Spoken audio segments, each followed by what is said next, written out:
O festival de besteiras que assola o país, será bom que terminasse, e terminasse logo. E por que a minha referência ao festival de besteiras que assola o país? Ao FEBEAPA, feito pelo grande jornalista carioca, falecido muito jovem, aos 45 anos, em 1968, Sérgio Porto, que assinava muitas das suas colunas como Stanislau Ponte Preta. Sujeito muito bem-humorado. Tem 3 livros do Festival de Besteiras que assola o país, que ele escreveu, além de outras tantas crônicas belíssimas que está no livro.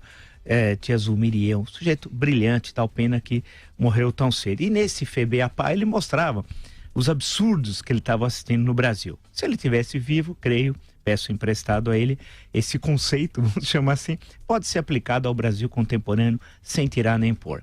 No último fim de semana, no jornal Folha de São Paulo, um cidadão que eu desconheço, chamado Emicida, disse que a princesa Isabel era o Michel Temer, alguém que estava ali por acaso. Expressão desse cidadão conhecido pela alcunha de Emicida. Eu não sei quem é, não sei, mas é um sujeito que estava aqui, ganhou uma página inteira da Folha de São Paulo de domingo.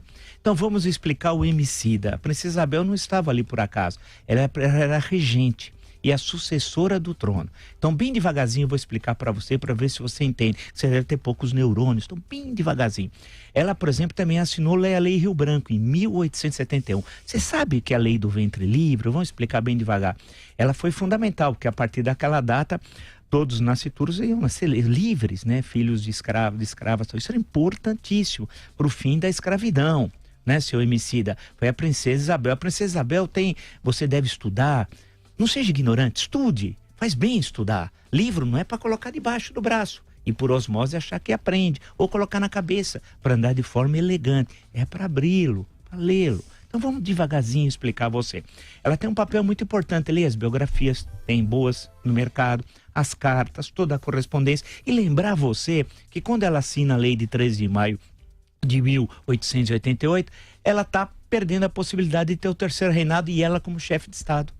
Tanto quanto o conselheiro Saraiva foi perguntado por Dom Pedro II como será o reinado da minha filha, que disse o conselheiro Saraiva não será neste mundo, né? Por quê? Porque a vingança dos escravocratas foi um ano depois, a proclamação da República, 15 de novembro de 1889. Portanto, ela jogou fora, entre aspas, a possibilidade de ser chefe de Estado do Brasil, porque se comprometeu com o movimento abolicionista. Portanto, antes de você falar, estude, ela não estava lá por acaso. Mas vamos aproveitar também a questão. Uma ex-consuleza ou consuleza, não sei, desconheço, uma senhora, isso eu li, salvo engano, na Folha de São Paulo, foi uma feira literária aí que o pessoal não tem lá muito o que fazer, e ela dissertou, essa senhora de origem francesa, de acordo com a reportagem, que o Brasil era o país mais racista do mundo. E o pior, que ninguém falou nada contra. Silenciaram. A senhora sabe do que a senhora está falando? O Brasil tem problemas em relação a essa questão. Agora, se ela já fala que o Brasil é o país mais racista do mundo, eu posso dar exemplos de generais negros, de jogadores, ídolos nacionais negros, escritores negros, políticos negros. Racista, o país mais racista do mundo, e ninguém teve a coragem de se levantar e falar: senhora, o que a senhora está falando não existe. Mais um festival de besteiras. E agora, de acordo com o jornal O Globo, né, o general Mourão teria dito ontem sobre a indolência indígena e a malandragem africana. Então, que os nossos problemas do brasileiro é que os índios são vagabundos e os negros são malandros.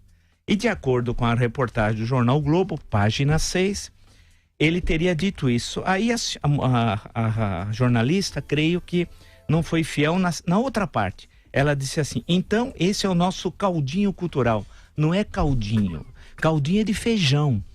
É cadinho, sem o L. O general falou cadinho. Há uma diferença entre cadinho e caldinho. Caldinho, a senhora pode ir no supermercado, no restaurante, quer um caldinho de feijão. Cadinho é cultural.